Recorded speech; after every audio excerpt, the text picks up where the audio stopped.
Hello everyone, welcome to কুদরত S classes. তো আজকের ইতিহাস ক্লাসে প্রত্যেককে তোমাদের স্বাগত।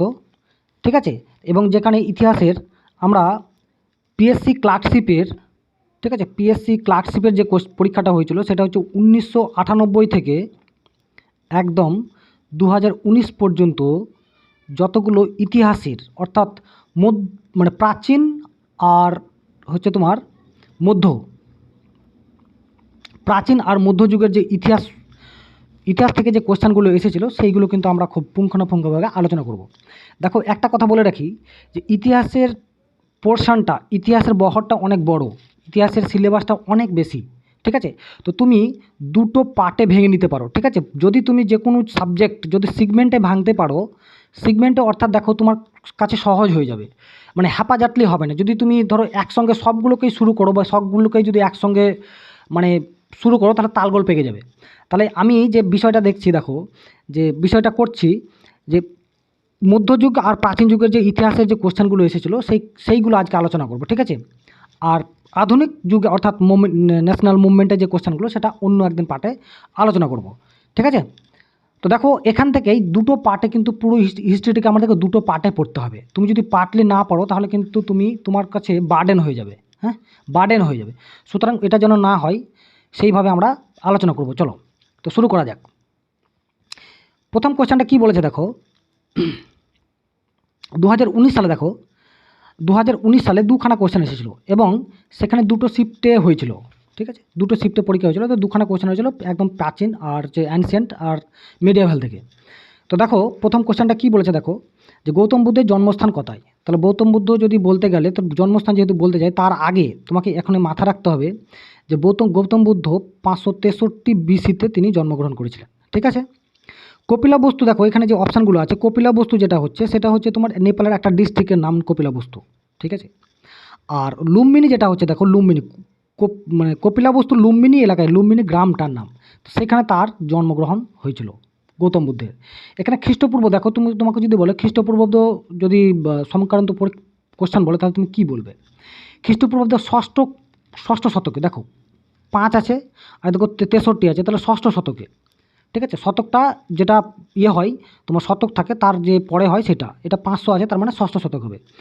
এখানে দেখো যে দুটো অংশ আছে, সারনাথ, এই সারনাথে তিনি কি করেছিলেন? প্রথম কিন্তু তার যে সারমন, অর্থাৎ তিনি বৌদ্ধ ধর্মের প্রথম প্রচলন করেছিলেন আর কি, 5 জন বৌদ্ধ ভিক্ষুকের কাছে। এবং বুদ্ধগয়া তিনি কিন্তু সেখানে সিদ্ধি লাভ করেছিলেন, বোধিগয়া, সেটা হচ্ছে কোথায়? এটা অবশ্যই তোমার বিহারে অবস্থিত। ঠিক আছে, তাহলে এখান থেকে এই কোশ্চেনগুলো আমরা পাই। দেখো পরের কোশ্চেনটা কী আছে দেখো, যে আলেকজান্ডার কখন ভারত আক্রমণ করেছিলেন। ঠিক আছে, আলেকজান্ডার কখন ভারত আক্রমণ করেন? ঠিক আছে, খুব ইম্পর্ট্যান্ট কোশ্চেন। দেখো এটাও কিন্তু তোমার 2019-এ এসেছিলো। তো এখানে দুটো কনফিউজিং জায়গা আছে, যে দেখো 326 খ্রিস্টপূর্বাব্দে এটা পুরুষ সঙ্গে হিদাসপিসের যুদ্ধ হয়েছিল, যেটা ঝিলাম নদীর তীরে অবস্থিত। ঠিক আছে, বা বিতাস ঝিলাম নদীর তীরে অবস্থিত।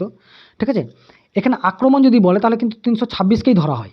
ঠিক আছে, ভারত যখন মানে প্রবেশ করেছিলেন, কিন্তু ভারত প্রবেশ করেছিলেন 327-এ। ঠিক আছে, কিন্তু সব থেকে এটাই হচ্ছে তোমার 326টাই তিনি এখানে ধরে নেওয়া হয়। ঠিক আছে, 326টাকে তিনি মানে ধরে নেওয়া হয় আর কি। আর 326টাই কিন্তু দেখো এর আগে এখানে একটা কোশ্চেন হয় যে 326 খ্রিস্টপূর্বাব্দ, মানে এই সালটার আগে কিন্তু ভারতের যে ইতিহাস, সেই ইতিহাসের কোনো মানে একদম চাক্ষুষ প্রমাণ, একদম খুব ইফেক্টিভ প্রমাণ আমরা পাই না। সুতরাং 326 সালটাকে আমরা ইতিহাসের প্রথম সাল হিসেবে ধরে নিই, আমাদের ইন্ডিয়ান হিস্ট্রিতে প্রথম সাল হিসেবে ধরে নিই। ওকে, বেশ। এবং তিনি আলেকজান্ডার সম্পর্কে তিনি ছিলেন গ্রিসের লোক, তাই ইনি 323 খ্রিস্টপূর্বাব্দে কিন্তু ব্যাবিলন যাওয়ার পথে কিন্তু তিনি 33 বছরে মারা গিয়েছিলেন। ঠিক আছে, 33 বছর বয়সে তিনি কিন্তু মারা গেছিলেন। এবং যখন তিনি মানে ইন্ডিয়া যখন আক্রমণ করেন, তখন কিন্তু আমাদের পাটলিপুত্রের রাজ্য তো করতো তোমার নন্দবংশ। তখন যে রাজা ছিল সেটা হচ্ছে ধননন্দ। ঠিক আছে, তখন যে রাজা ছিল ধননন্দ। ঠিক আছে, ধননন্দ এই সময়কালে কিন্তু তিনি আক্রমণ করেছিলেন।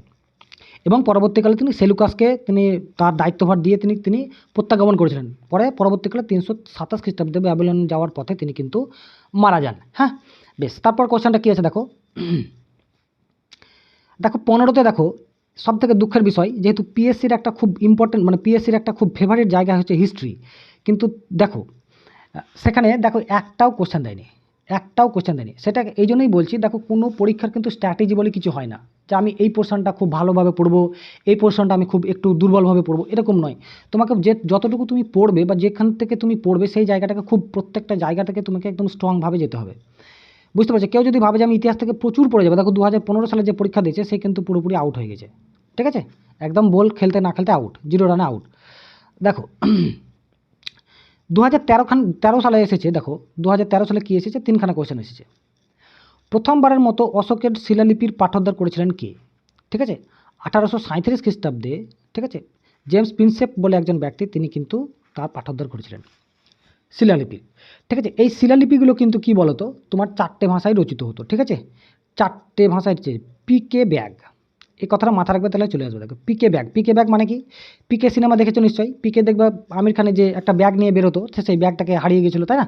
তো পিকে ব্যাগ, এই প্রাকৃত, দেখো এই ভাষাটা কিন্তু প্রচলিত। এখানে কিন্তু অনেক ধরনের কোশ্চেন হয়, ঠিক আছে? এই প্রাকৃত ভাষাটা, এই প্রাকৃত ভাষাটা মানে নিম্নবিত্ত লোকের মধ্যে প্রচলিত ছিল।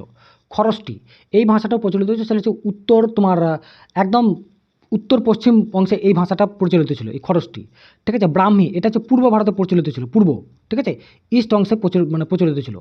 আর অ্যারামিক আর হচ্ছে তোমার গ্রিক, এই দুটো ভাষা কী বলতো তোমার ওয়েস্টে, ঠিক আছে, এই ওয়েস্টে প্রচলিত ছিল, অ্যারামিক আর হচ্ছে গ্রিক। বোঝা গেল কী বললাম? তাহলে পিকে ব্যাগ যদি কথাটা মাথায় রাখো তাহলে অটোমেটিক চলে আসবে। তাহলে এখান থেকে যে আমাদের কোশ্চেনগুলো, CR-D ব্যানার্জি অর্থাৎ রাখালদাস ব্যানার্জি, ইনি কী করেছিলেন, এখানে মহেঞ্জোদারো আবিষ্কার করেছিলেন 1900 কত সালে, 22 খ্রিস্টাব্দে। CR মজুমদার তো বুঝতেই পারছো। দেখো দয়ারাম সাহানি, এ কিন্তু হরপ্পা সভ্যতা আবিষ্কার করেছিলেন 1921 সালে, তাই না? 21 সালে। বেশ, তারপরটা কী আছে দেখো। তাহলে আমাদের প্রথম কোশ্চেনটা দেখো হলো, দেখো এখানে চিরস্থায়ী বন্দোবস্ত, যেহেতু এটা মধ্যযুগের মধ্যে পড়ে না, তবু এখানে চলে এসে এর জন্য, তো যাই হোক আমরা যেহেতু চলে এসেছে তাহলে দেখো চিরস্থায়ী বন্দোবস্ত প্রচলন করেন, কোথায় প্রচলন, প্রথম দেখো কোশ্চেনটা দেখো, প্রথম চালু কোথায়, প্রথম চালু দেখো বিবি উইল বি ম্যাড, এই কথাটা তুমি মাথা রাখো, এখানে সব কিছু ঢুকে আছে। দেখো চিরস্থায়ী বন্দোবস্ত কত সালে হয়েছিল, 1793 খ্রিস্টাব্দে। ওকে, বিবি উইল বি ম্যাড, দেখো বঙ্গ বিহার, এই দুটো জায়গায় কিন্তু প্রথম চালু হয়েছিল। বঙ্গ বিহার কোথায় আছে, বঙ্গ বিহার ডিতে আছে, এই দুটো জায়গায়। উইল বি উড়িষ্যা, উইল মানে উড়িষ্যা, ঠিক আছে, বিতে বেনারস আর আছে মিতে এমের ম্যাট মানে মাদ্রাজ, এই অংশগুলোতে কী হয়েছিল, প্রচলিত হয়েছিল চিরস্থায়ী বন্দোবস্ত। আর এই চিরস্থায়ী বন্দোবস্তকে আর একটা কথা বলা হয়, সেটা হচ্ছে যে তোমার সূর্যাস্ত নিয়ম বলা হয়, সূর্যাস্ত নিয়ম বলা হয়, ঠিক আছে, সূর্যাস্ত নিয়ম বলা হয়। এবং এইটা কি বলতো, জন শোর মানে পুরোপুরি ইমপ্লিমেন্টেশন করতে পেরেছিলেন। এবং আর একটা কথা মাথায় রাখো, 1784 খ্রিস্টাব্দে যে পিটসের অ্যাক্ট হয়েছিল, তার বেসিসে কিন্তু কি বলতো এই চিরস্থায়ী বন্দোবস্ত প্রচলন হয়েছিল, তার বেসিসে, তার রিকমেন্ডেশনে, এই যে তোমার 1784 খ্রিস্টাব্দে যে আমাদের এটা হয়েছিল, তার রিকমেন্ডেশনে এটা হয়েছিল। হ্যাঁ, বেশ, এটাও পরে পরীক্ষাতে। আমি যে কথাগুলো বলছি তোমরা মাথায় রাখো, একটা কথাও কিন্তু ফালতু নয়। হ্যাঁ, প্রত্যেকটা কিন্তু এক্সাম পয়েন্ট অফ ভিউয়ে তোমরা মাথায় রাখবে কিন্তু। ভারত যে হিমালয়ের উপহার সেটা কে বলেছিলেন, ঠিক আছে, ভিনসেন্ট স্মিথ বলেছিলেন, ঠিক আছে, ভিনসেন্ট স্মিথ। ওকে, তারপর দেখো কি আছে, যে 2009 সালে যে পরীক্ষা হয়েছিল তার মধ্যে সেখান থেকে যে প্রাচীন ভারতের ইতিহাস যেগুলো ছিল সেগুলো 2খানা কোশ্চেন এসেছিলো। আমি বারবার করে বলছি যে প্রাচীন ভারত আর হচ্ছে মেডিয়েভাল, এই দুটো অংশ কিন্তু তোমাদের সিগমেন্টে পড়তে হবে, নাহলে হবে না। তুমি প্রাচীন ভারতের কতগুলো রাজবংশ আছে তাদের সঙ্গে সম্পর্ক জানতে হবে। এবং এখন তো ধরো এই প্রিভিয়াস ইয়ার হয়তো হচ্ছে, কিন্তু আমি টপিক ওয়াইজ ক্লাস দেবো, তখন কিন্তু তোমরা সব পেয়ে যাবে। এবং উইথ ট্রিক দিয়ে তোমরা দেখবে এই ট্রিকগুলো মাথা রাখলে পরে অটোমেটিক তোমাদের কোনো সমস্যাই হবে না মুখস্থ করতে। ভারতের কীভাবে পড়তে হয় সেইগুলো তুমি জেনে যাবে। ভারতের প্রাচীনতম সভ্যতা কোনটি, ভারতের প্রাচীনতম সভ্যতা যেহেতু ভারতের বলেছে, সুতরাং ভারতবর্ষের কথা বলেছে, সুতরাং এটা হচ্ছে মেহেরগড় সভ্যতা। মেহেরগড় সভ্যতার সময়কাল কত, 7000 খ্রিস্টপূর্বাব্দ, 7000 থেকে 2500 খ্রিস্টপূর্বাব্দ BC, ঠিক আছে। তারপর দেখো সিন্ধু সভ্যতা আর হচ্ছে হরপ্পা সভ্যতা, যেহেতু সিন্ধু সভ্যতা আর হরপ্পা সভ্যতা একই গল্প, তাহলে সিন্ধু সভ্যতা আর হরপ্পা সভ্যতা। সিন্ধু সভ্যতা কেন, সিন্ধু নদীর তীরে অবস্থিত। হরপ্পা সভ্যতা কেন, যে হরপ্পার শহরটা সাইটটা প্রথম আবিষ্কৃত হয়েছিল, ঠিক আছে, দয়ারাম সাহানির দ্বারা, যার জন্য একে হরপ্পা সভ্যতা বলা হয়। এবং এই সভ্যতার সময়কাল কত, যে 2500 থেকে 1750, ঠিক আছে, 1750 BC, 1750 BC মাথা রাখো কিন্তু, ঠিক আছে। তারপর দেখো বৈদিক সভ্যতা কত, যে 1600 থেকে একদম শুরু করে 600 পর্যন্ত। এখানে দুটো পার্ট আছে, 1600 থেকে 1000 পর্যন্ত আর 1000 থেকে 600 BC পর্যন্ত এই পার্টটা আছে। তাহলে প্রাচীনতম সভ্যতা কোনটায়? এটা হচ্ছে মেহেরগড় সভ্যতা। তোমাকে যদি দেখো এখানে যদি তোমাকে ক্রনোলজিক্যাল সাজাতে বলে তাহলে কী হবে? প্রথমে মেহেরগড় সভ্যতা হবে, তারপর সিন্ধু সভ্যতা, তারপর হচ্ছে বৈদিক সভ্যতা, তাই না? ক্রনোলজিক্যাল এখন কোশ্চেনের একটা বিরাট প্যাটার্ন, যে এটা প্রত্যেকটা পরীক্ষাতে আছে। দেখো আদিনা মসজিদ কোথায় অবস্থিত? এবারে কিন্তু 2023-এ বিসিএসের প্রিলিতে এটা এসেছিলো যে কে তৈরি করেছিল, ঠিক আছে? আদিনা মসজিদ। তো এই আদিনা মসজিদ হচ্ছে পান্ডুয়া। তো পান্ডুয়াটা কোথায় বলো তো? এখন এটা কিন্তু ট্রেন্ডিং চলে আসছে যে বর্তমানে কোথায় অবস্থিত। এটা হচ্ছে হুগলিতে অবস্থিত, ঠিক আছে? কোথায়? হুগলিতে অবস্থিত পান্ডুয়া, ঠিক আছে? সাঁচি কোথায় অবস্থিত? সাঁচি হচ্ছে মধ্যপ্রদেশে অবস্থিত, এবং এই সাঁচি কে করেছিল? অশোক করেছিল, ঠিক আছে? পুরুষপুর কোথায় অবস্থিত? পুরুষপুর হচ্ছে এখন তোমার পেশোয়ার, পেশোয়ার সেটা হচ্ছে পাকিস্তানে অবস্থিত, তাই না? আর অজন্তা হচ্ছে মহারাষ্ট্রে। কোথায়? মহারাষ্ট্রে, অজন্তা মহারাষ্ট্রে। এবং এটা রাষ্ট্রকূট যে বংশ আছে তারা কিন্তু এই অজন্তা ইলোরা এইটা করেছিল। প্রথম কৃষ্ণ বলে একজন রাজা ছিলেন, তিনি কিন্তু এই গুহাটা বা এই মন্দিরটা তৈরি করেছিলেন, ঠিক আছে? এবং আদিনা মসজিদ কোথায় অবস্থিত? পান্ডুয়া। এই আদিনা মসজিদ কে আবিষ্কার করেছেন? ঠিক আছে, সিকান্দার শাহ। কি নাম? সিকান্দার শাহ। সিকান্দার শাহ, ঠিক আছে? সিকান্দার শাহ। এখানে লিখলে অনেক টাইম লেগে যাচ্ছে, তো যাই হোক এতটুকু তোমাকে মাথা রাখতে হবে, ওকে? বেশ, সেকেন্ড হাফে কটা এসেছিলো? মোটামুটি দুটো কোশ্চেন এসেছিলো। দেখো যে প্রথম, দেখো বাংলার প্রথম স্বাধীন নবাব কে? এই যে প্রত্যেকটা বংশের মধ্যে আমি প্রত্যেকটা অংশই তোমাদেরকে দিয়ে দেবো, সেইগুলো শুধু শুধু তুমি ওই রাজবংশ যখন একবার পড়বে তখন কিন্তু ওই জিনিসগুলো একবার মাথা রাখবে। এখান থেকে তোমার কোনো কনফিউশন হবে না, তুমি অটোমেটিক তুমি সমস্ত কিছু তুমি মাথা রাখতে পারো ক্রনোলজিক্যালি যদি বলে দাও, বা তুমি ওখান থেকে পুরো জিনিসটাই তুমি জেনে দেবো। দেখো আমরা প্রত্যেকটাই মোবাইল নাম্বার আমরা এত কিছুই বারবার মোবাইল নাম্বার দেখি যে আমাদের মুখস্থ হয়ে যায়। ঠিক ওরকমই আমাদের কী করতে হবে? এই যে ডিজিটগুলো আছে, ডিজিটগুলো আমাদেরকে মাথায় রাখতে হবে। প্রথমে দেখবে একটু বলবে অবান্তর মনে হচ্ছে, কিন্তু অবান্তর কিছু নয়, অবান্তর কিচ্ছু নয়, ঠিক আছে? তুমি শুধু দুটো করে ডিজিট মাথা রাখবে, ঠিক আছে? দেখো প্রথম রাজবংশ কত হচ্ছে? 1717 থেকে তোমার 27 পর্যন্ত, ঠিক আছে? 27 থেকে দেখো 39 পর্যন্ত, 39 থেকে 40 বলা আছে। দেখো এখানে লেখা আছে, দেখো আমি বেকার আর লিখবো না যদিও, তাহলে একবার লেখা আছে, তার টাইমটা ওয়াস্ট হয়, মানে টাইমটা বেশি লেগে যাবে, ঠিক আছে? ভিডিওটা লেন্দি হয়ে যাবে। এখানে দেখো, এখানে হচ্ছে মিস আসমাকে জানে সমু, এই যে এইগুলো আছে, মিস আসমাকে জানে সমু, কত সুন্দর একটা বাক্য। দেখো এই বাক্যের মধ্যে যতগুলো নবাব ছিল না, প্রত্যেকটা নবাব কিন্তু কি বলতো, প্রত্যেকটা নবাব কিন্তু এখানে ঢুকে আছে, প্রত্যেকটা নবাব। তোমাকে যদি এই কোশ্চেনে এখানে প্রথম স্বাধীন নবাব, তো সবাই পারবে, তাই না? মিস মুর্শিদ কুলি খাঁ, ঠিক আছে? মুর্শিদ কুলি খাঁ। দেখো 1717 তখন কিন্তু মুঘল সম্রাট হচ্ছে ফারুক সিয়ার, তখন মুঘল সম্রাট হচ্ছে ফারুক সিয়ার, তাই না? তো তখন কিন্তু তিনি কিন্তু এই মুর্শিদাবাদ মুর্শিদ কুলি খাঁ কিন্তু তিনি নবাবের দায়িত্ব পেয়েছিলেন। কি তিনি তিনি তুমি যদি এবার ক্রনোলজিক্যাল সাজাতে বলো তাহলে কিন্তু দেখো এখানে উল্টে যাবে। তুমি যদি এই সিকোয়েন্সগুলো মাথায় না রাখো, এখান থেকে তুমি পুরোটাই এদের টপিকটা পেয়ে যাবে। মিস আসমাকে দেখো বলি, যে মিস আসমাকে দেখো মুর্শিদ কুলি খাঁ, তোমার সুজাউদ্দিন সরফরাজ, ঠিক আছে? আলীবর্দী খাঁ, সিরাজউদ্দৌলা, ঠিক আছে? মির্জাফর, ঠিক আছে? তারপর হচ্ছে কেতে হচ্ছে তোমার কী বলে মীর কাসিম। আবার এটা হয়েছিল কী বলতো, এক বছরের জন্য হচ্ছে 64 থেকে 65 বক্সা যুদ্ধের পরে হয়েছিল কী বলতো তোমার ওই কী বলো না মীর জাফর। তারপর হচ্ছে নজমুদ্দৌলা, তারপর হচ্ছে সৈফুদ্দৌলা, তারপর হচ্ছে মুবারকদৌলা। তাহলে দেখো তোমাকে যদি এখানে প্রথম বলেছে তাহলে শেষকে এখানে মুবারকউদ্দৌলা, ঠিক আছে? এবং তোমাকে যদি বলে শেষ স্বাধীন নবাবকে, সেটা হচ্ছে তোমার কী বলতো মীর কাসিম, ঠিক আছে? মীর কাসিম কেন? যে 1764 খ্রিস্টাব্দে যখন বক্সা যুদ্ধ হয়ে গেল, তিনি যেন হেরে গেলেন, তখন কিন্তু তিনি ছিলেন, মানে তিনি কিন্তু স্বাধীন নবাব ছিলেন, মানে কারোর মুখাপেক্ষী ছিলেন না, যার জন্য একে স্বাধীন নবাব বলা হয়। তাহলে এখানে তুমি যদি ক্রনোলজিক্যালি সাজাতে বলো, দেখো মানে টাইমটা বেশি লেগেছে, কিন্তু ডোন্ট মাইন্ড, যে হয়তো তোমাকে জিনিসটা বোঝাতে গেলে তোমাকে টাইমটা বেশি লাগবে। দেখো তো প্রথমে কী আছে, মুর্শিদ কুলি খাঁ 1 নম্বর, ঠিক আছে? আলীবর্দী খাঁ, দেখো আলীবর্দী অনেক পরে আছে, তাই না? না, আলীবর্দী আছে, তাহলে আলীবর্দী আছে, তাহলে আলীবর্দী হচ্ছে তোমার, তারপর হচ্ছে তোমার তার নাতি হচ্ছে সিরাজউদ্দৌলা পরে হচ্ছে তোমার মীর কাসিম, তাহলে 4 নম্বর তোমার ক্রনোলজিক্যালি সাজাতে বললো। এবং তুমি যদি এই ডাটাগুলো মনে রাখো তাহলে অটোমেটিক তুমি একদিনে হবে না, বারবার করে বলছি, তুমি মোবাইলের মতো যদি বারবার করে দেখো অটোমেটিক হয়ে যাবে। তারপর কোশ্চেনটা দেখো, কোন গুপ্ত সম্রাট সকারি উপাধি গ্রহণ করেন? সকারি, যিনি শকদের হারিয়েছিলেন, ঠিক আছে? দ্বিতীয় চন্দ্রগুপ্ত তিনি শকদের হারিয়েছিলেন। প্রথম চন্দ্রগুপ্তকে তো গুপ্ত যুগের সূচনা করেন আর কি। সমুদ্রগুপ্তের যেটা ছিল উপাধি ছিল, সেটা হচ্ছে তোমার কবিরাজ ছিল। আর একটা খুব ছিল অশ্বমেধ পরাক্রম, এটা ছিল, ঠিক আছে? এটা ছিল। তারপর হচ্ছে স্কন্দগুপ্তকে কী বলতো, তিনি হুনদের হারিয়েছিলেন, ঠিক আছে? স্কন্দগুপ্ত শেষ শক্তিশালী গুপ্ত সম্রাট আর কি, ঠিক আছে। এবং সর্বশ্রেষ্ঠ রাজা হচ্ছেন সমুদ্রগুপ্ত, এবং সমুদ্রগুপ্তকে ভারতের নেপোলিয়ন বলা হয়, ঠিক আছে। এবং এইতে তোমার গুপ্তাব্দ শুরু করেছিলেন এই প্রথম চন্দ্রগুপ্ত গুপ্তাব্দ শুরু করেছিলেন। ওকে, বেশ। তারপরটা কি আছে দেখো, যে 2007-এ 7খানা, দেখো একদম বিশাল কোশ্চেন দিয়েছে, মানে বিশ্বাস করা যায় না, ঠিক আছে, যে কতগুলো কোশ্চেন দিতে পারে। কার রাজত্বকালে ফতেপুর সিক্রি নির্মিত হয়েছিল? রাজত্বকালের ফতেপুর সিক্রি তো সবাই জানো, ঠিক আছে। 1571 খ্রিস্টাব্দে কী হয়েছিল, ফতেপুর সিক্রি আগ্রার কাছে একটা জায়গা আছে সেকেন্দ্রা বলে, ওখানে তিনি ফতেপুর সিক্রি নির্মিত করেছিলেন। সেখানে কারণটা কি, সেখানে ইবাদত খানা বলে একটা জিনিস তার আগে থেকে পূর্ব পরিকল্পিত হয়েছিল, সেখানে ফতেপুর সিক্রিতে তৈরি করার জন্য সেখানে একটা ফতেপুর সিক্রি তৈরি করেছিলেন, ঠিক আছে। তো কে আবিষ্কার করেছিলেন, কে তৈরি করেছিলেন, সেটা হচ্ছে আকবর।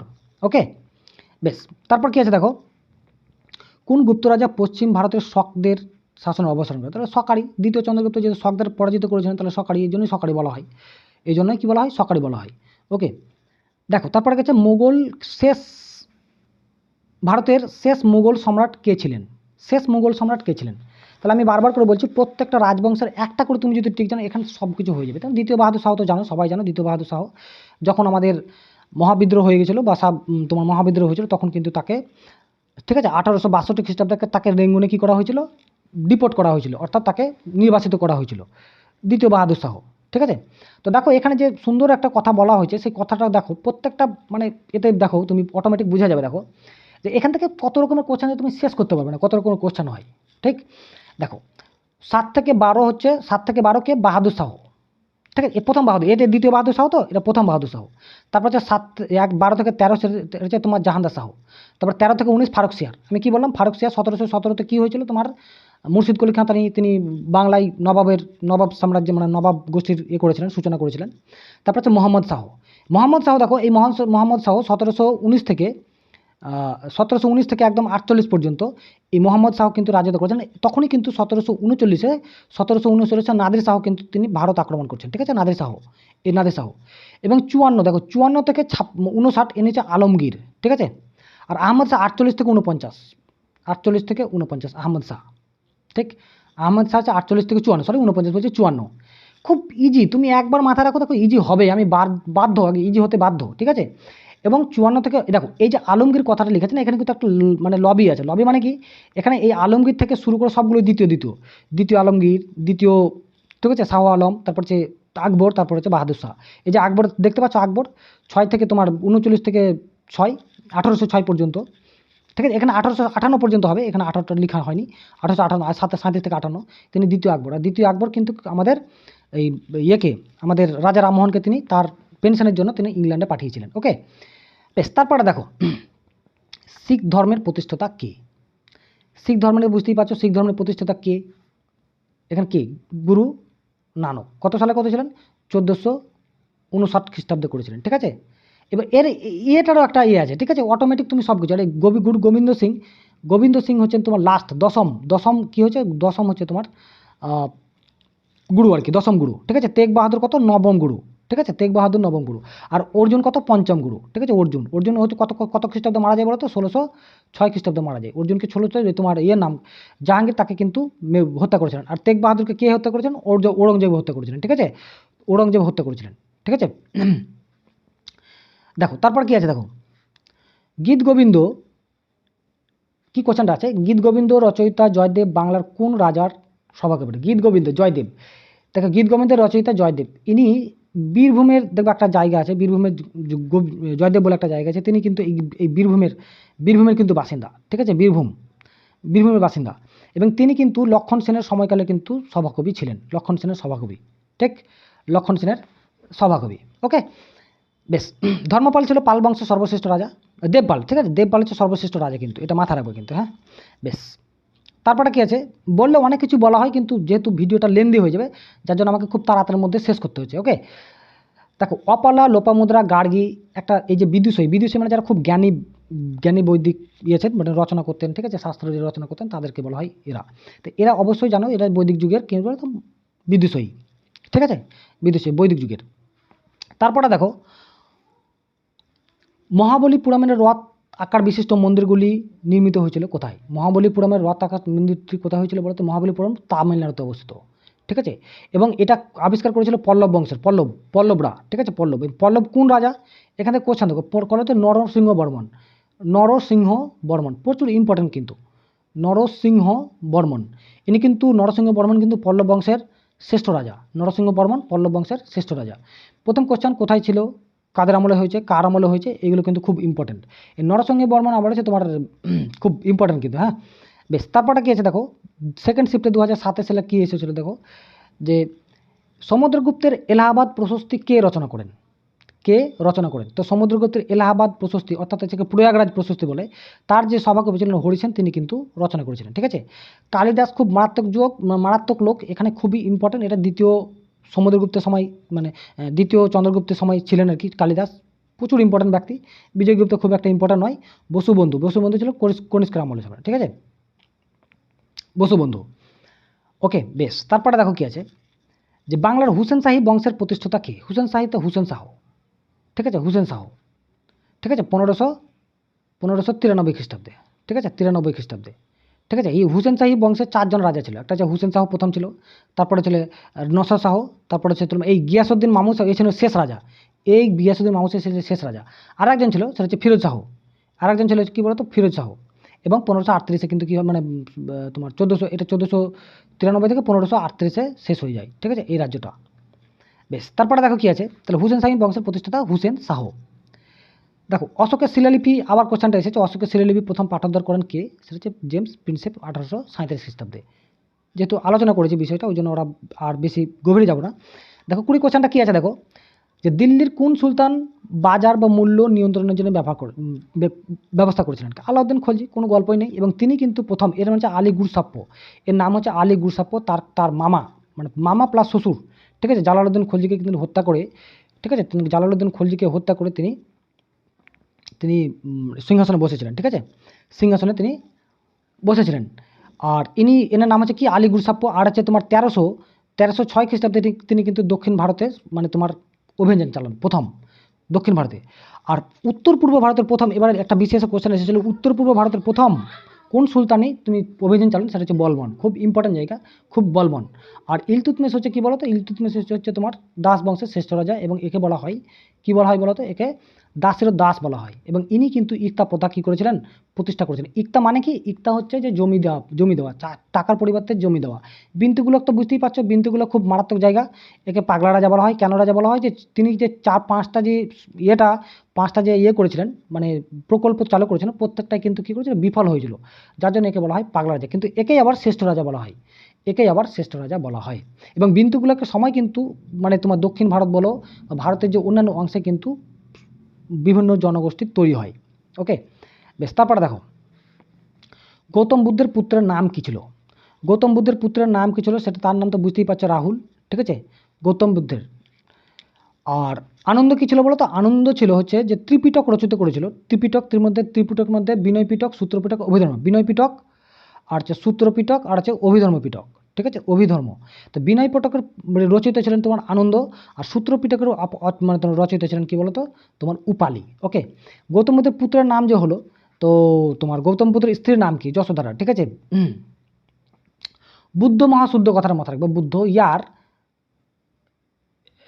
ঠিক আছে, বুদ্ধ মহাশুদ্ধ, বুদ্ধ মহা মানে মহামায়া। ঠিক আছে, শুদ্ধোধন, এর বাবার নাম ছিল কি বলতো? শুদ্ধোধন। ঠিক আছে, আর স্ত্রীর নাম হচ্ছে যশোধরা। ওকে, আর আতে হচ্ছে তোমার রাহুল, মানে তোমার আরে হচ্ছে রাহুল। ওকে, বুদ্ধ মহাশুদ্ধ, সত্যিই শুদ্ধ, যার জন্য একে মাথা রাখতে হবে। হ্যাঁ, এবং দেখো পরেরটা কোশ্চেন হচ্ছে, কবুলিয়ত পাঠটা কে প্রচলন করলো? কবুলিয়ত মানে হচ্ছে একটা নিয়ম, একটা দরখাস্ত, কবুল করা আর কি। আর পাট্টা মানে হচ্ছে জমির যে একটা দরখাস্ত, সেটা পাট্টা, জমির যে একটা কাগজ, সেটাকে পাট্টা বলা হতো। সেটা প্রথম চালু করেছিলেন কে? সেটা হচ্ছে শেরশাহ চালু করেছিলেন। ঠিক আছে, শেরশাহ। বেশ, তারপরে দেখো, প্রচুর আলোচনা করার আছে, কিন্তু কি বলতো, টাইমের জন্য আমাদের ক্লাসটা যেন নেলদি না হয়, সেজন্য দেখো, আইনি আকবরের লেখক হচ্ছে, ঠিক আছে, আবুল ফজল, এবং একে বলা হয় ফ্রান্সিস বেকন বলা হয়। এবং ডিসকভারি অফ আমেরিকা ইনি কিন্তু লিখেছিলেন। ঠিক আছে, ডিসকভারি অফ আমেরিকা ইনি লিখেছিলেন। ঠিক আছে, আর ইউসুফ জাই বলে যে একটা জনগোষ্ঠী ছিল, তার যে বিদ্রোহের সময় তিনি কিন্তু কি বলতো, তিনি মারা গেছিলেন। ঠিক আছে, এই ফৈজি হচ্ছে তার ভাই, এবং ফৈজিকে বলা হয় রাজকবি। এই যে ফৈজি দেখতে পাচ্ছ, এই ফৈজি হচ্ছে রাজকবি, এবং তিনি কিন্তু রামায়ণের, ঠিক আছে, রামায়ণের কিন্তু ফার্সিতে অনুবাদ করেছিলেন এই ফৈজি। ঠিক আছে। আর যে তুলসীদাসের যে লীলাপতি ছিল, এই লীলাপতি কিন্তু তিনি তোমার এতে ফার্সি ভাষায় রচিত করেছিলেন। এই আকবর কিন্তু কী বলতো নিরক্ষর ছিলেন, তিনি কিন্তু নিরক্ষর মানে কি অক্ষর জ্ঞান ছিল না, কিন্তু এমনি ট্যালেন্টেড বিশাল ছিল, ঠিক আছে। এবং তিনি এই যে জাহাঙ্গীর লিখছো, জাহাঙ্গীর কিন্তু লোক মানে ছিল, এই জাহাঙ্গীরনামা তিনি রচনা করেছিলেন। 2006 দেখো, 2006 যে কোশ্চেনটা আছে দেখো, 5খানা কোশ্চেন এসেছিল 2006 শুধুমাত্র অ্যানসিয়েন্ট এবং মেডিয়েভাল থেকে।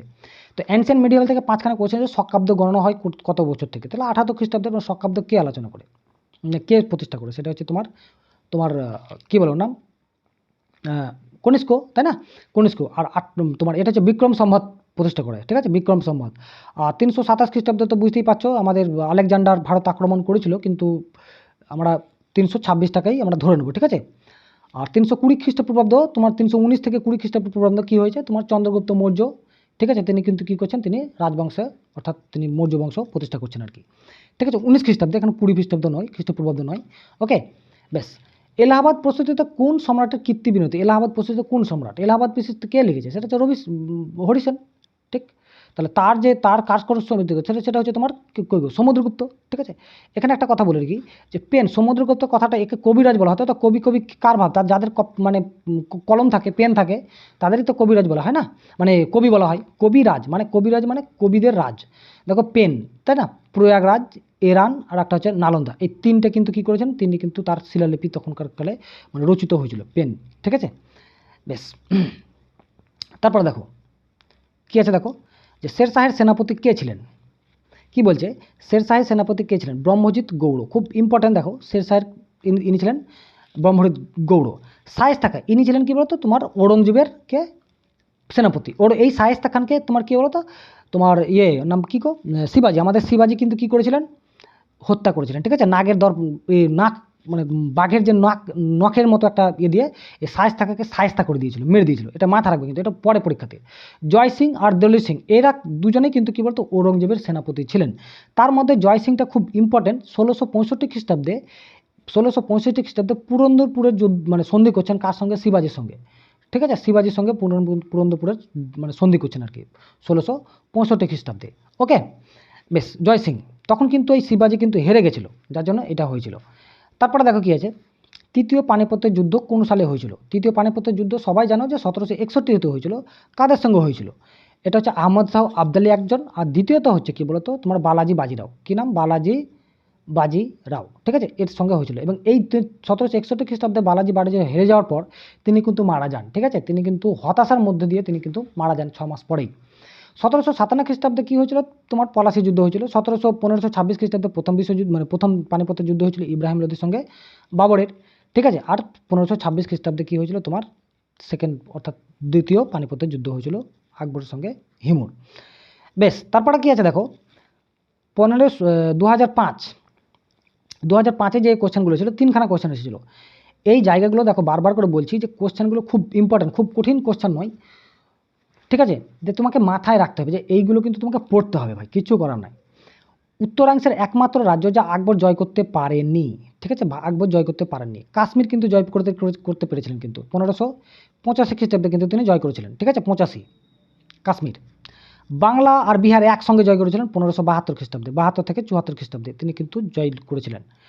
আর আসাম কিন্তু তিনি জয় করতে পারেননি, ঠিক আছে, আসাম কিন্তু তিনি জয় করতে পারেননি, ওকে। কান্দাহার এটাও কিন্তু তিনি জয় করতে পারেননি। খুব ইম্পর্ট্যান্ট জায়গা, যে এটা ইম্পর্ট্যান্ট যে বাংলা কখন তিনি মানে করেছিলেন, মানে তোমার আক্রমণ করেছিলেন বা জয় করতে পেরেছিলেন 1572 থেকে 74। গোপাল কোন বংশের প্রতিষ্ঠাতা, গোপাল হচ্ছে তোমার বলছে পাল বংশের, 750 খ্রিস্টাব্দে, ঠিক আছে, এডিতে 750 খ্রিস্টাব্দে কী হচ্ছে, পাল বংশের প্রতিষ্ঠিত হচ্ছে। মাতসানের অবসান করেন পাল বংশের। প্রতিহার রাজ, ঠিক আছে, প্রতিহার তোমার যে প্রতিষ্ঠা বংশ, নাগভট্ট বলে একজন ব্যক্তি, তিনি কিন্তু প্রতিহার বংশের কী করছেন, প্রতিষ্ঠা করছেন। বান বলে কোনো বংশ হয় না, ঠিক আছে, বান বলে কোনো বংশ হয় না। পল্লব বংশের কী হচ্ছে, শিব স্কন্দ বর্মন, ঠিক আছে, শিব স্কন্দ বর্মন পল্লব বংশ, যেটা হচ্ছে তোমার নরসিংহ বর্মন হচ্ছে কী বলতো তার শ্রেষ্ঠ রাজা, ঠিক আছে।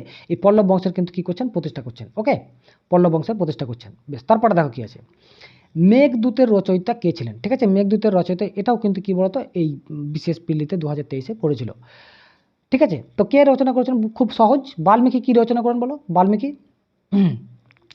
তোমার রামায়ণ রচনা করেন। আর ব্যাস কী করেন, ঠিক আছে, বেদ ব্যাস তিনি করেন কি তোমার মহাভারত। ভবভূতি কিন্তু কি বলতো, ভবভূতি খুব ইম্পর্ট্যান্ট জায়গা। ভবভূতি দেখো মহাবীর চরিতম, ঠিক আছে, উত্তরম চরিতম আর হচ্ছে মালতী মাধব, এই তিনটে কি বলতো তিনি কিন্তু রচনা করেছিলেন, ঠিক আছে, এবং প্রত্যেকটা কিন্তু সংস্কৃতিতে। আর কালিদাস যে মেঘদূতম রচনা করেছিলেন সেটা হচ্ছে মেঘদূতম। এইটা একটা কথা মাথা রাখো যে আমি দেখো খুব সুন্দর একটা কথা বলেছি, এই কথাটা তোমার লিখে রাখো, ঠিক আছে, খুব সহজ। কালিদাস কিন্তু বিখ্যাত লোক ছিল, ঠিক আছে, দ্বিতীয় চন্দ্রগুপ্ত আমলের সময় ছিল, কিন্তু তিনি যে বইগুলো লিখেছিলেন খুব ইম্পর্ট্যান্ট। এখান থেকে সমস্ত কিছু, ওখান থেকে যা কোশ্চেন আসবে তুমি পেরে যাবে।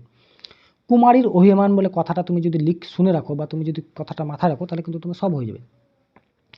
কুমারী হচ্ছে কুমার সম্ভব, মাতা হচ্ছে মেঘদূতম, আর রীতি হচ্ছে ঋতুসংহার, রত হচ্ছে রঘুবংশম। এইগুলো সবগুলো ছিল কি ছিল কবিতা। অভিজ্ঞান শকুন্তলাম, ঠিক আছে, বিক্রম বর্ষিয়াম, মালবিকাগ্নি মিত্রম, এই তিনটেই হচ্ছে নাটক, খুব ইম্পর্টেন্ট। এই মালবিকাগ্নি মিত্রম হচ্ছে কি বলতো প্রথম নাটক, আর হচ্ছে ঋতুসংহার সেটা হচ্ছে কি বলতো তোমার তার প্রথম কবিতা কালিদাসের, এবং প্রত্যেকটাই ছিল সংস্কৃততে লেখা ছিল। সংস্কৃত, যেহেতু আমাদের গুপ্ত যুগকে সংস্কৃতের যুগ বলা হয়, সংস্কৃতের খুব ইম্পর্টেন্ট যুগ বলা হয়। গুণরাজ খাঁ উপাধি কে লাভ করেছিলেন, ঠিক আছে, গুণরাজ খাঁ উপাধি কে লাভ, সেটা হচ্ছে মালাধর বসু, এবং এই উপাধিটা কে দিয়েছিলেন, বরবক শাহ, ঠিক আছে, বরবক শাহ এটা তিনি দিয়েছিলেন, ঠিক আছে। চৈতন্যদেব, ঠিক আছে, চৈতন্যদেব খুব ইম্পর্টেন্ট, যে বাংলায় যখন হুসেন বংশের প্রতিষ্ঠা করেন তখন কিন্তু তিনি ওই সময় বিরাজমান হচ্ছিলেন আর কি, বা বিরাজ ছিলেন আর কি। কবি জয়দেব তো বুঝতেই পারছো, ঠিক আছে, গীত গোবিন্দের রচয়িতা, ঠিক আছে, লক্ষণ সেনের আমলের। বিন্দ অধিপতি কে নামে পরিচিত, বিন্দ অধিপতি মানে হচ্ছে যে আমাদের যে সিমুকটা হচ্ছে প্রথম তোমার হচ্ছে সাতবাহন বংশের প্রথম রাজা। আর বিন্দু অধিপতি গৌতমী পুত্র সাতকর্ণী, তিনি হচ্ছে সাতবাহন বংশের শ্রেষ্ঠ রাজা, তাকে বলা হয় বিন্দু অধিপতি, ঠিক আছে। বিন্দু পর্বত যে এলাকাটা, এই এলাকাটায় কিন্তু তারা মানে বসবাস করতেন, ঠিক আছে। প্রথমে তোমার মহারাষ্ট্রে করতেন, পরবর্তীকালে পরবর্তী কর্ণাটকে চলে এসেছিলেন, ঠিক আছে, যার জন্য এখানে বিন্দু অধিপতি বলা হয়। বুঝতে পারছো? বেশ, তারপরটা দেখো কি আছে। অ্যানালিসিস করতে হবে, কিন্তু ধরো বেশি অ্যানালিসিস করলে আবার ক্লাসটা একদম হয়ে যাচ্ছে, তাই না? বেশ, তবে তোমাদের কি মতামত, কিভাবে আরও কিভাবে এটাকে ফ্রুটফুল করা যায় তোমরা কিন্তু অবশ্যই কমেন্টে জানাবে, ওকে, যে কিভাবে ক্লাসটাকে এগোনো যায়। কে ইকতা প্রথা বিলোপ ঘটান, ইকতা প্রথা চালু করেন কে? ইকতা প্রথা ইলতুৎমিশ চালু করেন। এটা ইকতা প্রথাটা কি অ্যাকচুয়ালি, এটা এখন বর্তমানে পরীক্ষাতে আসছে বা আসে। ইকতা প্রথাটা হচ্ছে যে টাকা না দিয়ে স্যালারি না দিয়ে তাকে জমি দিয়ে দেওয়া, সেটা হচ্ছে তোমার ইকতা প্রথা। এটা ইকতা প্রথাটা চালু করেছিলেন, কিন্তু আলাউদ্দিন খলজি পরবর্তীকালে কি করেছিলেন, তিনি কিন্তু এটাকে বিলুপ্ত করে দিয়েছিলেন, ঠিক আছে, বিলুপ্ত, ওকে, আলাউদ্দিন খলজি। বোঝা গেল? বেশ, তারপরে কি আছে দেখো, শূদ্রকের মিচ্ছকটিম একটা অবশ্যই নাটক, এটা খুব ইম্পর্টেন্ট জায়গা। দেখো চারুদত্ত আর বসন্ত সেনের একটা প্রেমের গল্প, ঠিক আছে, এটা খুব ইম্পর্টেন্ট। আরও একটা ইম্পর্টেন্ট যে এটার মানেটা কি, এটার মানে হচ্ছে যে মাটির গাড়ি, ক্লে কার্ট, ঠিক আছে, ক্লে কার্ট মানে কি বলতো, ক্লে কার্ট মানে গাড়ি, তাহলে ক্লে মানে মাটি, ক্লে কার্ট মানে হচ্ছে মাটির গাড়ি, ঠিক আছে। মিচ্ছকটিম শূদ্রকের খুব ইম্পর্টেন্ট, এটা হচ্ছে গুপ্ত যুগের রচনা কিন্তু, ঠিক আছে। 2003 সালে দেখো 3খানা কোশ্চেন এসেছিল, প্রাচীন যুগ থেকে। দিল্লির কোন সুলতান রাজার মূল্য নিয়ন্ত্রণের, ওই একই কথা বারবার এসেছে, ঠিক আছে, আলাউদ্দিন খলজি, খুব ইম্পর্টেন্ট জায়গা। এই যে বলবন দেখছো, বলবন সম্পর্কে একটা পরীক্ষাতে আসে, সেটা হচ্ছে তোমার যে শ্যাডো অফ গড, ঠিক আছে, বা জিলিল্লাহি, এর উপাধি কি ছিল এই বলবনের। এবং এই বছর যেটা পিলিতে এসেছিল সেটা হচ্ছে উত্তর পশ্চিম ভারতের প্রথম কিন্তু তিনি অভিযান চালান বলবন। এই বলবন কিন্তু খুব তোমার ছিল, কনজারভেটিভ লোক ছিল, এর সবাই কিন্তু কেউ হাসতে পেত না, ঠিক আছে, হাসলে কিন্তু তাকে দণ্ড দেওয়া হতো, ঠিক আছে। বেশ, তারপরটা কি আছে দেখো, কোন সময় উর্দু ভাষার জন্ম হয়, ঠিক আছে। উর্দু ভাষার জন্ম হয় কি হচ্ছে সুলতানি যুগে, অ্যাকচুয়ালি সুলতানি যুগে। আর মুঘল যুগে হয় সরকারি ভাষা হিসেবে আকবর সরকারি ভাষা হিসেবে কি ফার্সিকে ঘোষণা করেন, ঠিক আছে, ফার্সিকে, ওকে। বেশ, তারপরে কি আছে দেখো, ফাহিয়েন ভারতের ভ্রমণের সময় গুপ্ত সম্রাট কে ছিলেন, ঠিক আছে। ফাহিয়েন যখন ভারতে আসেন তখন দ্বিতীয় চন্দ্রগুপ্ত ছিলেন, ওকে। এবং তিনি যে বইটা লিখেছিলেন সেটা হচ্ছে ফোক ওয়াকিং, এই বইটা তিনি কিন্তু ফোক ওয়াকিং লিখেছিলেন, ঠিক আছে, ফোক ওয়াকিং। প্রথম কুমারগুপ্ত খুব ইম্পর্টেন্ট, নালন্দা বিশ্ববিদ্যালয় প্রতিষ্ঠা করেন, ঠিক আছে। সমুদ্রগুপ্ত তো বললাম কবিরাজ বলা হতো, এখান থেকে অনেক কিছু তথ্য পাওয়া যায় এখান থেকে, ঠিক আছে, এবং সর্বশ্রেষ্ঠ রাজা। এবং একে বলা হয় লিচ্ছবি দৌহিত্র, কি বলা হয়, লিচ্ছবি দৌহিত্র, কাকে বলা হয় বলো তো, তোমার সমুদ্রগুপ্তকে লিচ্ছবি দৌহিত্র, এটাও পরীক্ষাতে বারবার এসেছে বা আসে। 2002 সালে কি কোশ্চেন ছিল, 4খানা কোশ্চেন ছিল দেখো। আলেকজান্ডারের আক্রমণের সময় মগধের সম্রাট কে ছিলেন? মগধের সম্রাট আমি কি বললাম যে ধননন্দ। নন্দবংশ তখন চলছে, এবং এই ধননন্দই কিন্তু নন্দবংশের শেষ রাজা, ঠিক আছে। বিম্বিসার তো বুঝতেই পারছো, বিম্বিসার তো হরজঙ্গ বংশের প্রথম রাজা, ঠিক আছে। বিম্বিসার পুরু আলেকজান্ডারের সঙ্গে যুদ্ধ করেছিলেন, হিদাসপিসের যুদ্ধ কত, যে 326 খ্রিস্টাব্দে, ঠিক আছে, 326 খ্রিস্টাব্দে ঝিলাম নদীর তীরে। ওকে, এবং তার পরবর্তীকালে কী করেছে চন্দ্রগুপ্ত, কিন্তু তিনি রাজ্য বিস্তার করছেন কোথায়, পাটলিপুত্রে। ওকে, বেশ। আদিনা মসজিদ আবার পড়েছে, এবং আদিনা মসজিদ কে তৈরি করেন, ঠিক আছে। এটাও কিন্তু পিলিতে এসেছিল, দেখো এটাও কিন্তু 2023-এর পিলিতে এসেছিল, সিকিন্দার শাহ কিন্তু প্রতিষ্ঠান। এই আদিনা মসজিদ এখনই দেখলাম আমরা যে হুগলির পান্ডুয়া আছে, সেই পান্ডুয়াতে কী করেছিলেন, আদিনা মসজিদ তৈরি করেছিলেন, ঠিক আছে। আদিনা মসজিদ তৈরি করেছিলেন।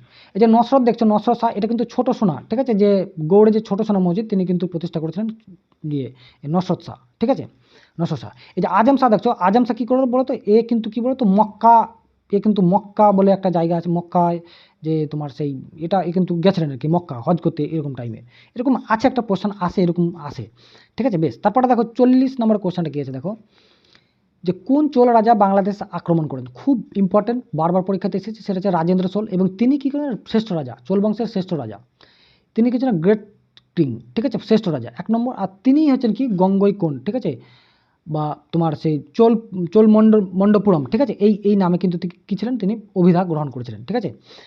ওকে, এদের সম্পর্কে মানে এটা কিন্তু প্রত্যেকে কিন্তু একটা করে তোমার মন্দির তৈরি করেছিল, মন্দিরগুলো আসে কিন্তু পরীক্ষায়, ঠিক আছে। তো এখন হয়তো আলোচনা করা হচ্ছে না সময়ের অভাবে, অলরেডি ক্লাসটা অনেক ডিলে হয়ে যাচ্ছে। দেখো যে অর্থশাস্ত্র কার রচনা, সেটা হচ্ছে কৌটিল্যের কী নাম বলো তো, কৌটিল্যের তোমার বিষ্ণুগুপ্ত, ঠিক আছে, চাণক্য, ঠিক আছে, বিষ্ণুগুপ্ত, তারপর চাণক্য, হ্যাঁ, কৌটিল্য এগুলো আছে। এবং অর্থশাস্ত্রের কী বিষয়, এটা দেখো রাষ্ট্রনীতি, অর্থনীতি, ঠিক আছে, সামাজিক, এগুলো প্রত্যেকটাই কিন্তু এই অর্থশাস্ত্র তোমার বিষয়ে করা আছে, ঠিক আছে, সংবদ্ধ করা আছে আর কি। দেখো 2000 সালে দেখো কোশ্চেন, দেখো তোমার মাথা খারাপ হয়ে যাবে, দেখো 9খানা কোশ্চেন দিয়েছে, কত তোমার অ্যানসিয়েন্ট আর মিডিয়েভাল থেকে। দেখো সকলোত্তর পথনাথ কাকে বলা হয়, হর্ষবর্ধনকে বলা হয়। এবং একে আর একটা কথা বলা হয়, তাকে বলা হয় শিলাদিত্য বলা হয় হর্ষবর্ধনকে, ঠিক আছে, শিলাদিত্য বলা হয় হর্ষবর্ধনকে। দ্বিতীয় চন্দ্রগুপ্ত বুঝতে হচ্ছে সকারি বলা হয়, একে তো কবিরাজি বলা হয়। প্রথম কনিষ্ক তো এখানে কোনো ইয়ে নেই, ওর কোনো উপাধি সেরকম নেই। বুদ্ধচরিত কার রচনা, খুব ইম্পর্টেন্ট জায়গা, সেটা হচ্ছে অশ্বঘোষ, ঠিক আছে। এগুলো কিন্তু সংস্কৃততে লেখা, কিন্তু বুদ্ধঘোষ। দেখো তো এই কথার অবিশ্বাস, বুদ্ধ ঘোষ কিন্তু অবিশ্বাস, এই কথার মাথার এটা অশ্বঘোষ, ঠিক আছে, এটা হচ্ছে বসু। দেখো এটা হচ্ছে বজ্রসূচি, বিতে হচ্ছে বজ্রসূচি, আর হচ্ছে বুদ্ধচরিত, ঠিক আছে, এটা হচ্ছে সারিপুত্র প্রকরণ, তার হচ্ছে সৌরানন্দ। এই এতগুলো বই কিন্তু তিনি কী করেছিলেন, এই বুদ্ধচরিত মানে বুদ্ধঘোষ, অশ্বঘোষ লিখেছিলেন কি। বাণভট্ট তো বুঝতেই পারছো হর্ষচরিত, বাণভট্ট হর্ষবর্ধনের সময় ছিলেন। বিশাখ দত্ত হচ্ছে মুদ্রা রাক্ষস। কলহন কী করেছিলেন, কলহন লিখেছিলেন তোমার রাজতরঙ্গিনী, ঠিক আছে, যেটা কাশ্মীরের একটা তোমার ইতিহাস ধরা হয়। খ্রিস্টপূর্ব 323 সালে কে ভারত আক্রমণ করেছেন, দেখো এখানে ভারত আক্রমণ, দেখো এখানে আবার 23 সিদ্ধ, তাহলে এখানে বুঝতেই পারছো তো এটা হচ্ছে আলেকজান্ডার, ঠিক আছে, আলেকজান্ডার। ওখানে 326 কেন বলেছি বলো তো, 326 এই কথাই বলেছি যে পিএসসি যে এটা দিয়েছিল 2023-এ, পিএসসি যে তোমার তোমার কী বলে ওটাকে অ্যান্সার কি দিয়েছিল, সেখানে কিন্তু 326 এটা লিখেছিল, যার জন্য তোমাকে 326 কথাটাই বলছি যে আক্রমণ করেন। কিন্তু যেহেতু এখানে 326 নেই, তাহলে কিছু করার নেই, 27 বলেছে, ঠিক আছে। তৈমুরলং কার আমলে আক্রমণ করেন, ঠিক আছে, মোহাম্মদ শাহ বিন তুগলকের আমলে তিনি কিন্তু আক্রমণ করেন। ওকে, তারপরে কী আছে দেখো, ভারতের নেপোলিয়ন কাকে বলা হয়, বুঝতেই পারছো ভারতের নেপোলিয়ন তাহলে সমুদ্রগুপ্তকে বলা হয়, ঠিক আছে, বোঝা গেল। বেশ, তারপরটা কী আছে দেখো, দেবানাং প্রিয়দর্শী উপাধি কে ছিলেন, সবাই জানো, কোনো গল্পই নাই, ঠিক আছে, সেটা হচ্ছে অশোক, ঠিক, অশোক। এবং এটা কিন্তু কী বলতো, তার যে অরিজিনাল নাম সে মাস্কি বলে একটা ছিল তোমার, ঠিক আছে, মাস্কি বলে একটা শিলালিপি ছিল, সেখানে কিন্তু স্তম্ভলিপি ছিল, সেখানে কিন্তু তার এই তথ্যটা পাওয়া যায়। কবুলিয়ত পাট্টা আবার বলেছে, কবুলিয়ত পাট্টা সেটা হচ্ছে শেরশাহ। দেখো কোশ্চেনগুলো কত রিপিট হয়েছে, দেখো কোশ্চেন রিপিট হবে, কিচ্ছু করার নেই, তুমি যদি এইভাবে প্রিপারেশন নিতে থাকো কোশ্চেন অবশ্যই রিপিট হবে। দিন-ই ইলাহিকে প্রতিষ্ঠা করেন, দিন-ই ইলাহি প্রতিষ্ঠা করেন আমাদের আকবর, ঠিক আছে। তিনি কত সালে দিন ইলাহি, 1582 খ্রিস্টাব্দে কী করেছেন, দিন ইলাহি প্রতিষ্ঠা করেছেন, ঠিক আছে। দিন-ই ইলাহি, দিন মানে হচ্ছে তোমার ধর্মীয়, আর ইলাহি মানে হচ্ছে ঈশ্বর, ঠিক আছে। দিন-ই ইলাহি প্রতিষ্ঠা করেন।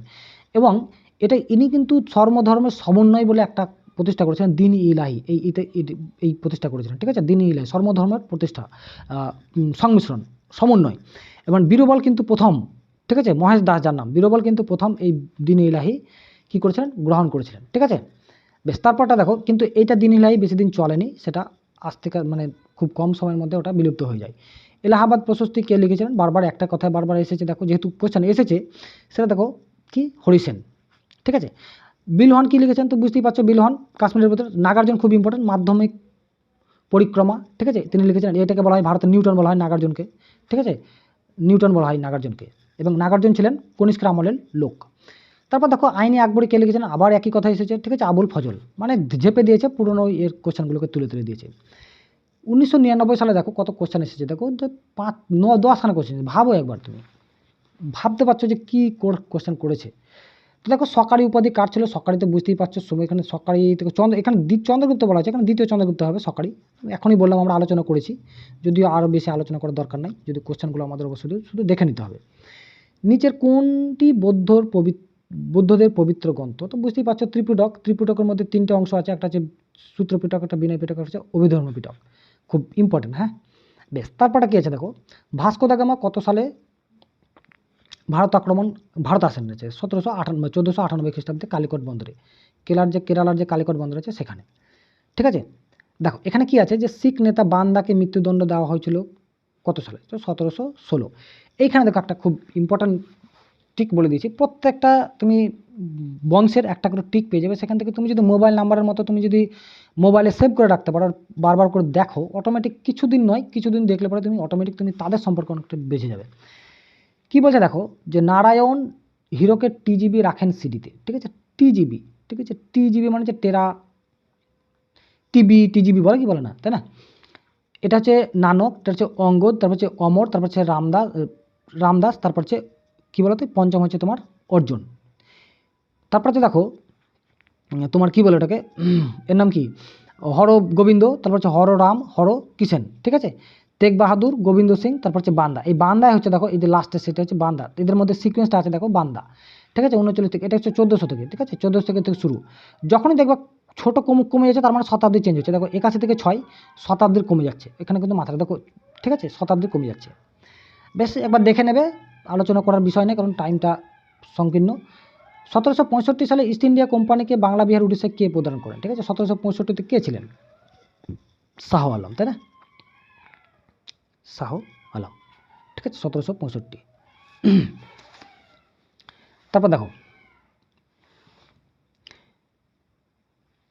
কি আছে, দেখো যে জাহাঙ্গীর কোন সালে সিংহাসন আরোহণ করেন?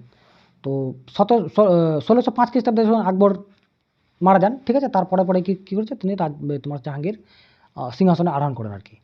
রাজতরঙ্গিনী কে লিখেছেন? যেহেতু আগে আলোচনা করেছি, সেটা হচ্ছে কলহন, ঠিক আছে? এবং ইনি কলহন কিন্তু জয়নুল আবেদিন যখন ওখানে রাজত্ব করতেন, তখনকার কালে কিন্তু এই ইতিহাসটা রচনা। জয়নুল আবেদিন, যেটাকে বলা হয় কাশ্মীরের আকবর বলা হয়, কাশ্মীরের যাকে আকবর বলা হয়, ঠিক আছে? কাশ্মীরের আকবর। দেখো 1739 সালে ভারত আক্রমণকে নাদির শাহ, ঠিক আছে? আর আহমদ শাহ আবদুল্লাহ 1761 খ্রিস্টাব্দে, ঠিক আছে? 1761। আর তৈমুর লং তো বুঝতেই পারছো, তোমার 1398 খ্রিস্টাব্দে, 1398 খ্রিস্টাব্দে তখন মোহাম্মদ তুগলক তিনি করছেন আর কি, মানে সিংহাসন করছেন কিন্তু দিল্লিতে। তারপর দেখো গুপ্ত বংশের সর্বশ্রেষ্ঠ রাজাকে? গুপ্ত বংশের সর্বশ্রেষ্ঠ চন্দ্রগুপ্ত মৌর্য, মানে সমুদ্রগুপ্ত, ঠিক আছে? সমুদ্রগুপ্ত। তারপর দেখো বক্সার যুদ্ধ কত সালে সংগঠিত হয়েছিল? 1764। খুব ইম্পর্ট্যান্ট জায়গা, পলাশির যুদ্ধ থেকে বক্সার যুদ্ধ খুব ইম্পর্ট্যান্ট, কারণ যদি এখানে কিন্তু SMS কথা মাথায় রাখবে, SMS, সুজাউদ্দৌলা, ঠিক আছে? আর হচ্ছে তোমার শাহ আলম, ঠিক আছে? আর একটা হচ্ছে তোমার কী বলে নাম, মীর কাসিম। এই তিনজন কী করেছে, তিনজনের সম্মিলিতভাবে, ঠিক আছে? সুজাউদ্দৌলা এসে তোমার অযোধ্যার রাজা ছিল তখন, আর তখন শাহ আলম ছিল, আর যে এদিকে বাংলা ছিল কে, মীর কাসিম। এই তিনজন মিলে কিন্তু এইটা কিন্তু কী করেছিলেন, যুদ্ধটা করেছিলেন। এবং তখন কিন্তু এই তিনজনে কিন্তু হেরে গেছিলেন, যার জন্য এটা খুবই ইম্পর্টেন্ট মানে যুদ্ধ ইংরেজদের ক্ষেত্রে ভারতে কলোনি তৈরি করার জন্য। লাস্ট সাল দেখো যে 1998 সালে শেষ দিল্লির সুলতান কে ছিলেন? ইব্রাহিম লোদি। ওকে, তো প্রথম কে ছিলেন? বহুল লোদি। এবং সর্বশ্রেষ্ঠ লোদি কে ছিল? লোদি বংশের সিকান্দার লোদি। সিকান্দার লোদি কী করেন? তোমার আগ্রা শহরটা প্রতিষ্ঠা করেন, ঠিক আছে, আগ্রা শহরটা প্রতিষ্ঠা করেন। এই খান খিজির খান এটা হচ্ছে শহীদ বংশের রাজা, ঠিক আছে। মোবারক শাহ এরও কিন্তু শহীদ বংশের রাজা। বলে যে এই রাজাটা কোন বংশের রাজা, এই বলো এবারে। এই পাট্টার কবিলিয়ত ভাই কতবার দিয়েছে দেখো। তাহলে কে হয়েছে? শেরশাহ। পাট্টা আর কবিলিয়ত শেরশাহ। গৌতম বুদ্ধ প্রথম কোথায় তার উপদেশ প্রচার করেছিলেন? রাজগৃহ, তখনকার সময়কালে ছিল বিখ্যাত জায়গা রাজগৃহ। তিনি তার প্রথম যে উপদেশ দিয়েছেন সেটা সারনাথ। সারনাথ কোথায় বলো তো? সারনাথ হচ্ছে ইউপিতে, ঠিক আছে, মধ্যপ্রদেশ। এটাও পরীক্ষাতে পড়ে সারনাথ। বোধিগয়া বিহারে, সেটা কিন্তু তিনি কিন্তু তপস্যা করে তিনি করেছিলেন, ঠিক আছে, সাব্যস্তিত নয়, ঠিক আছে। তারপরে দেখা কী আছে?